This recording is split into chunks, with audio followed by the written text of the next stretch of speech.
Buongiorno, Focus Bollettino Cultura Erbacee Aggiornamento. Abbiamo iniziato nella scorsa puntata a dare conto dei risultati delle prove in corso presso le nostre aziende pilota dimostrative e in altri siti del Veneto oggetto di sperimentazioni per rendere l'agricoltura sempre più redditizia con anche l'innovazione tecnologica e anche sempre meno impattante nei confronti dell'ambiente che la circonda.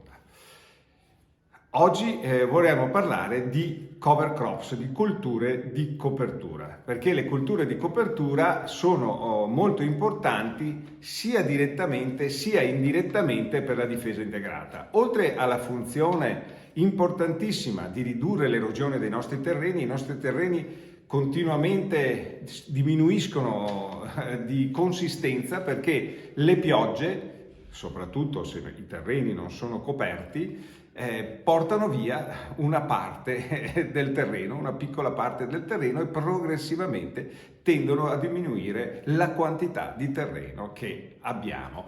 L'acqua che viene via dai terreni, l'acqua in eccesso dei terreni è marron perché contiene particelle di terreno che se ne vanno via.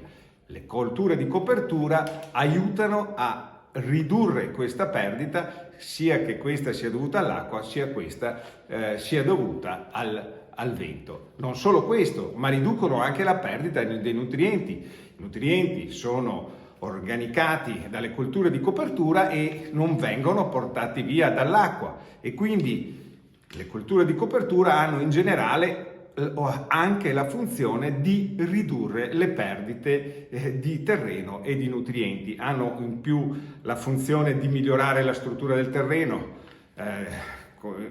grazie agli apparati radicali e quello che possiamo incorporare, hanno la funzione di aumentare la sostanza organica del terreno, hanno la funzione di contribuire ad aumentare la biodiversità del terreno, e aumentare la biodiversità del terreno rende più complesso il sistema terreno e lo rende anche più stabile e quindi meno suscettibile alle malattie delle piante. Questa è una prima funzione indiretta importante che rende le colture di copertura importanti per contrastare le malattie, quindi ridurre la necessità di trattamenti e quindi applicare i principi della difesa integrata. In questo periodo invernale, dove se il terreno è nudo può perdere molto, una coltura di copertura prima del mais o la soia, ad esempio, del prossimo anno, è molto importante per svolgere tutte queste funzioni. Ma nella scelta della coltura di copertura possiamo avere colture che svolgono tutte le funzioni che abbiamo appena adesso ricordato, ma anche possono avere una funzione diretta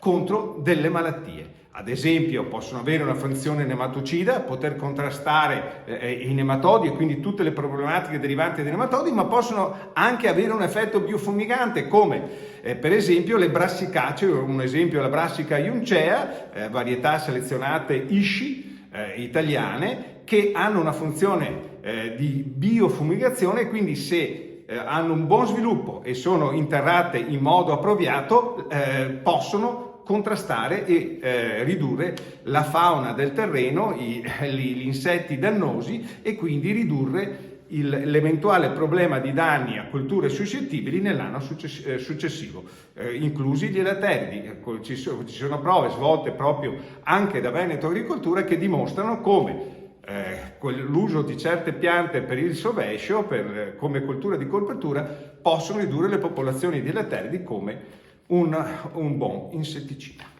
e quindi sono un'alternativa non chimica, un'alternativa utile per contrastare le malattie. Tutto questo lo potete trovare sul sito di Veneto Agricoltura, www.venetoagricoltura.org, oppure riceverlo via mail scrivendo a bollettino.erbacee@venetoagricoltura.org. Alla prossima!